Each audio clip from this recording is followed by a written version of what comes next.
So Telangana సంపన్నుల జాబితాను ఒకసారి చూస్తే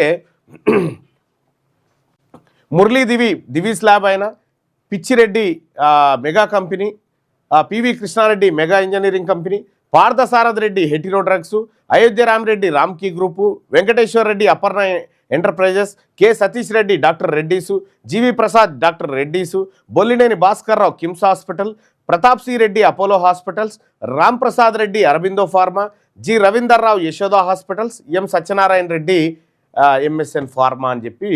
సో ఈ పేర్లు చదువుతూ ఉంటే బహుశా మీకు ఏమనిపిస్తూ ఉంది? ఈ పేర్లు చదువుతూ ఉంటే